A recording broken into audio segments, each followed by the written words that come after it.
तो hello everyone, कैसे हैं आप सब। उम्मीद करता हूँ बढ़िया होंगे। एंड आज का जो लेक्चर होने वाला है वो होने वाला है क्रांतिक कोण के ऊपर। क्रांतिक कोण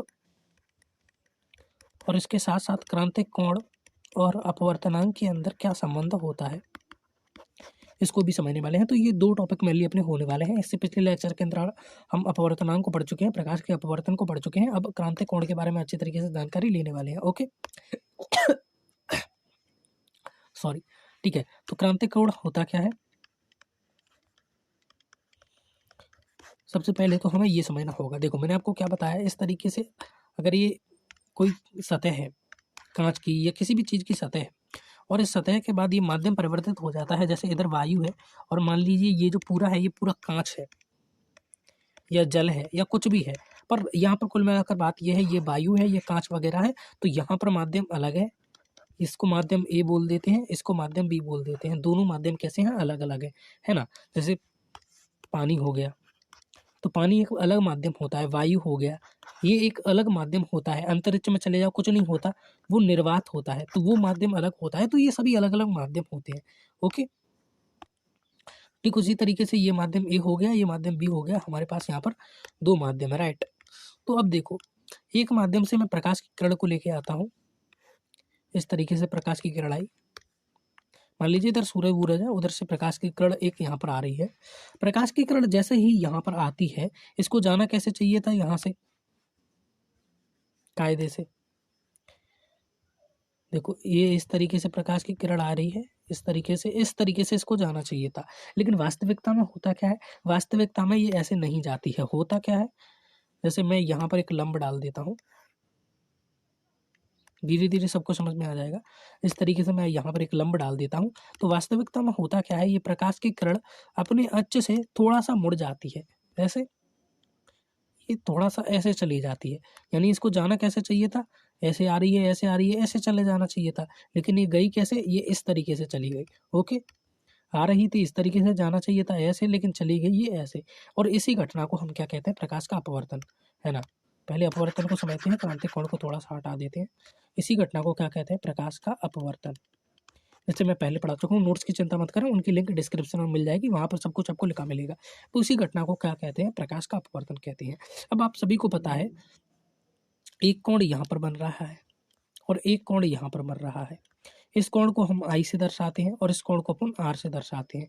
जो अविलंब के साथ ये परावर्तित किरण जो कोण बनाती है उसको आर कहते हैं, और आने वाली किरण जो अविलंब के साथ कोण बनाती है उसको आई से दर्शाते हैं, है ना। दोबारा देखिए, वहाँ पर थोड़ा सा कचरा सा हो गया था। ये माध्यम ए है, ये माध्यम बी है, इसको बी माध्यम बोलते हैं अपन, है ना, बी से दर्शाएंगे। ये माध्यम ए है, ये माध्यम बी है। ओके, इस तरीके से हमारे पास ये प्रकाश की किरण आई। थोड़ा सा इसका कलर अलग करो, रेड करते हैं। इस तरीके से हमारे पास प्रकाश की किरण आई, है ना। और यहाँ पर हमने क्या डाल दिया, एक लंब डाल दिया, ये इस तरीके से। ओके, लंब के साथ इसने कितना कोण बना रही है आते समय, ये मान लीजिए आई कोण बना रही है। ओके, अब इस प्रकाश की किरण को कायदे से जाना कैसे चाहिए था, मैं इस कलर से बना देता हूँ। कायदे से इसको जाना चाहिए था ऐसे, है ना। और इसका कलर थोड़ा सा आउट कर देता हूँ मैं, लो, समझ रहे हो। इस प्रकाश की किरण को जाना कैसे चाहिए था, ऐसे जाना चाहिए था। लेकिन वास्तविकता में गई कैसे, ये प्रकाश की किरण चली गई इस तरीके से, इस तरीके से। तो आते समय अगर इसने इसी अविलंब के साथ, ये जो अविलंब बना हुआ है इसके साथ आई कोण बना रहा था, तो जाते समय ये कितना कोण बना रही है, आर कोण बना रही है। मैंने आपको स्नेल का नियम बताया था। स्नेल का नियम क्या कहता है, स्नेल का नियम हमसे ये कहता है कि sine I upon sine R is equal to constant. ये है अपना साइन आई बटा sine R is equal to constant, sorry, sine R is equal to constant. इसको एन बोल देते हैं, n12, ठीक है, या फिर NAB, कुछ भी बोल दो।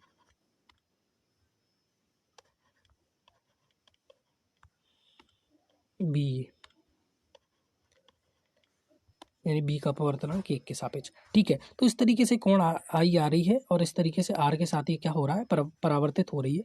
ओके, इस तरीके से, इसी को क्या कहते हैं, अपवर्तन कहते हैं। और स्नेल का नियम क्या कहता है कि sine I upon sine R is equal to always constant.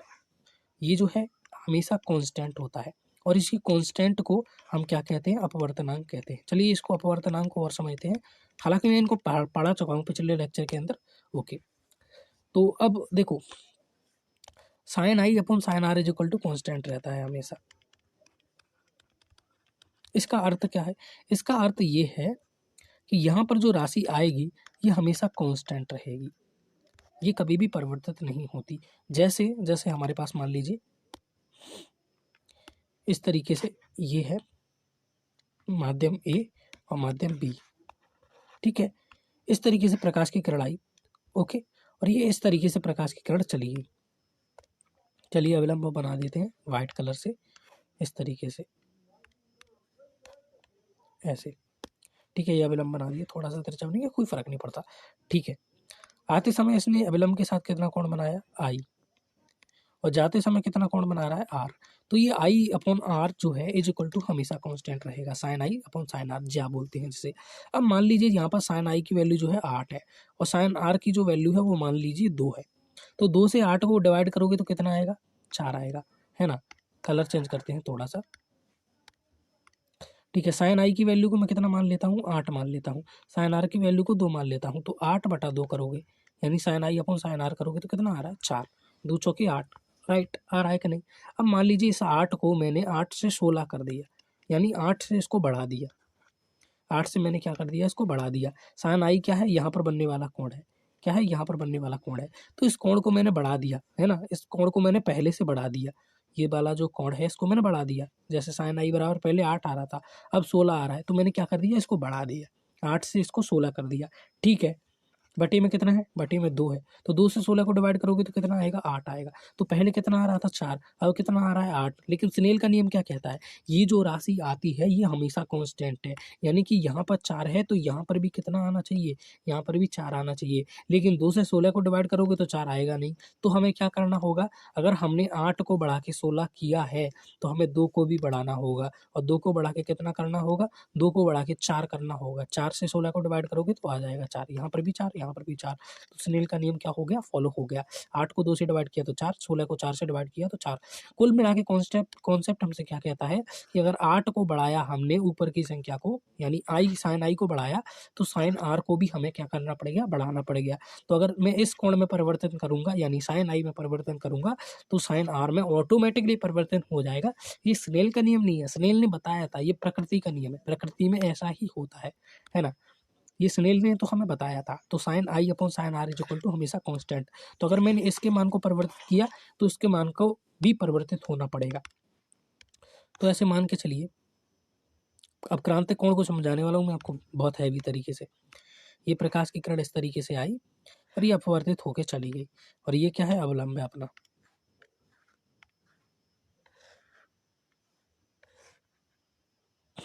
ठीक है।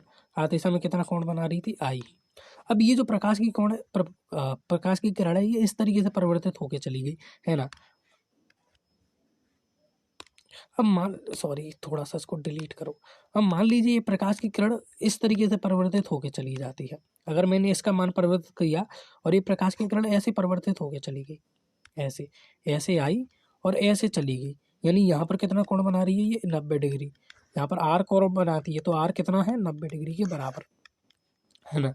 तब इसका मान कितना है? देखो मैंने पहले ही बताया था कि देखो यहाँ पर आई कोण के साथ आ रही है तो यहाँ पर आर कोण के साथ जा रही है। अगर मैं आई को बढ़ाऊंगा तो आर में भी परिवर्तन होगा, आई को कम करूंगा तो भी आर में परिवर्तन होगा। तो आई का मान मैं कितना रखूं कि इस आर का मान 90 हो जाए, है ना। इस आर का मान यहाँ पर 90 डिग्री हो जाए, तो आई का मान कितना रखूं? तो आई का जो उस समय मान होगा, जैसे मान लीजिए यहाँ पर 60 डिग्री का कोण बन रहा है, तब ये 90 डिग्री हो जा रही है, तो ये 60 डिग्री अपना क्रांतिक कोण कहलाएगा। क्या कहलाएगा? क्रांतिक कोण। माध्यमों के लिए अलग अलग हो सकता है ये, है ना, हर माध्यम के लिए अलग अलग, है ना। मान लीजिए कोई माध्यम है उसमें जाने पर अगर मैं इस आई की वैल्यू 90 डिग्री कर दी, मैंने सॉरी 80 डिग्री कर दी, है ना। जब आई की वैल्यू मैंने 80 डिग्री कर दी तो इसका मान कितना हो गया? इसका मान मान लीजिए 90 हो गया, तो ये क्या हो जाएगा? ये 80 डिग्री अपना क्रांतिक कोण हो जाएगा, है ना, उस अपवर्तनीय घटना के लिए। मान लीजिए इसको मैंने 30 डिग्री किया तो ये कितना हो गया? ये 80 डिग्री हो गया कोण। तो क्या ये क्रांतिक कोण होगा? नहीं। क्रांतिक कोण होने के लिए शर्त क्या है कि ये 90 डिग्री होना चाहिए इस आई पर। तो आई का वह मान जिस पर आर 90 डिग्री के इक्वल हो जाए वो क्रांतिक कोण कहलाता है। परिभाषा आपको नोट्स में देखने को मिल जाएगी। इसी को अपन क्रांतिक कोण कहते हैं।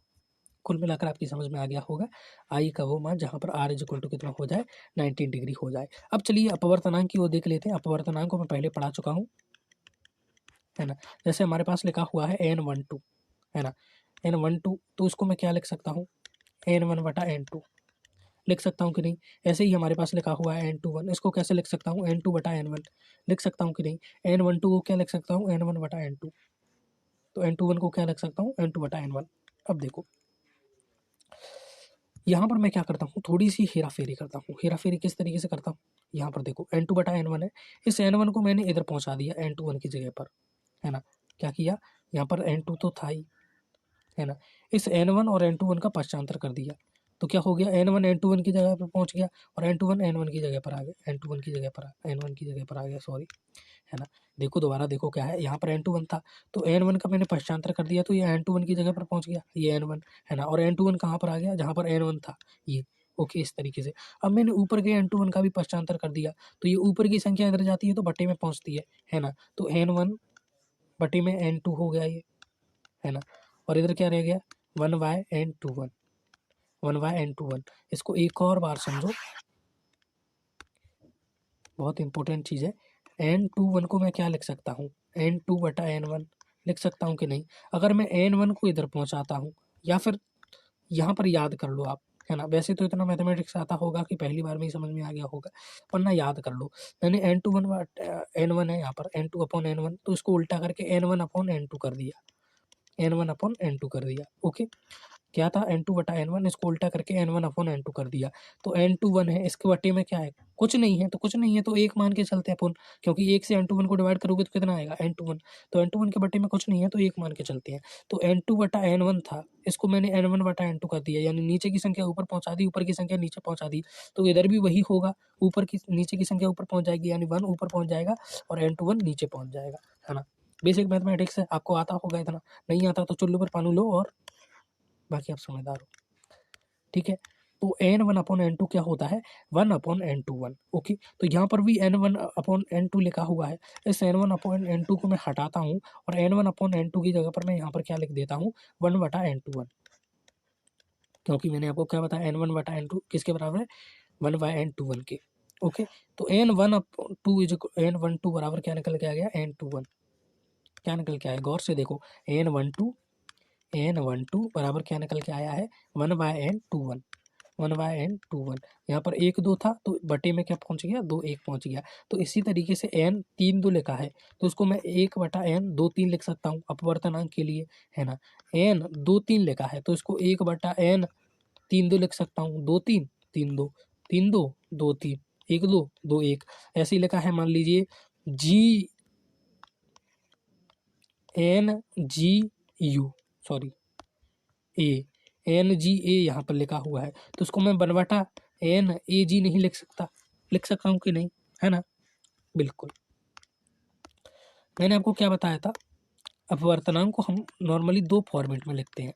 अब कंफ्यूज नहीं हो, बट इसीलिए मैं दोहराता रहता हूँ कि इसको हम n12 लिख सकते हैं तो इसको 1 म्यू 2 भी लिख सकते हैं, है ना, है ना। ये म्यू ये भी अपवर्तनांक को ही दर्शाता है।